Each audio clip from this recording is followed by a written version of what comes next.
La pensée de ce matin, c'est celle-ci. Si tu devais choisir, sois la personne qui entreprend des choses, plutôt que la personne qui semble entreprendre des choses. Et retiens que toutes les apparences sont éphémères et demandent un maintien constant. Alors que le résultat de ton travail pourrait vivre de lui-même bien plus longtemps que toi. Qu'est-ce que ça veut dire? Si tu devais choisir soit la personne qui entreprend des choses plutôt que la personne qui semble entreprendre des choses, c'est que tu ne dois pas tabler ton savoir, tes connaissances, tes compétences sur tout simplement l'image. Tu dois travailler en sourdine, tu dois travailler en arrière-plan. Et quelqu'un me disait, nous sommes le résultat, nous sommes la manifestation de tout ce que nous faisons dans le noir. Quand tu rencontres quelqu'un qui semble être le meilleur cuisinier, le meilleur chef dans un resto ou dans un hôtel, retiens qu'en arrière-plan, il travaille durement ses plats.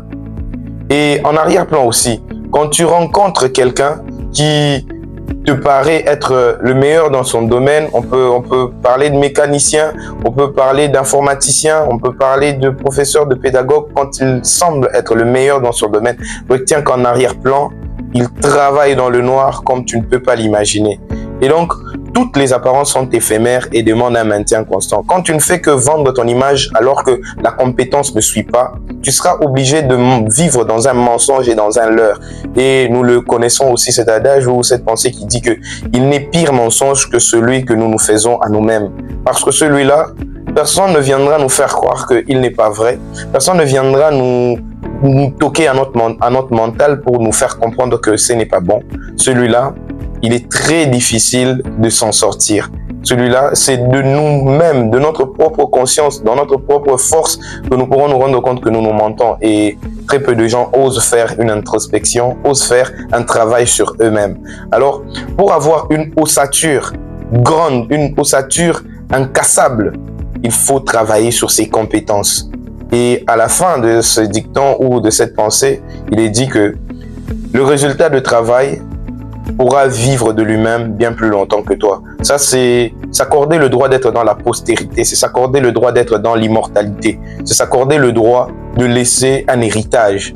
Et donc, championne, comme je le dis tous azimuts, et à chaque fois que je prends la parole, tu as l'exigence. Tu as l'exigence de te parfaire. Tu as l'exigence d'être le meilleur. Tu as l'exigence d'être compétent. Tu as l'exigence dans la diligence d'avoir un sens à ta vie. Tu as l'exigence de t'immortaliser par les meilleures actions. Ne deviens pas la risée de ton époque, de ta génération. Ne deviens pas la honte. Ne sois pas celui sur lequel on jetterait la pierre. Sois celui qui inspirerait les frères et sœurs plus petits ou même plus grands, qui n'ont pas de but, qui n'ont pas d'objectif, qui n'ont pas d'inspiration, qui se voudraient être dans l'accomplissement. Alors sois bon, sois le meilleur dans ce que tu fais. Champion, il est temps. Il est toujours temps et le meilleur moment, c'est toujours maintenant. Ça ne sera jamais hier, ça ne sera jamais demain, mais c'est toujours maintenant.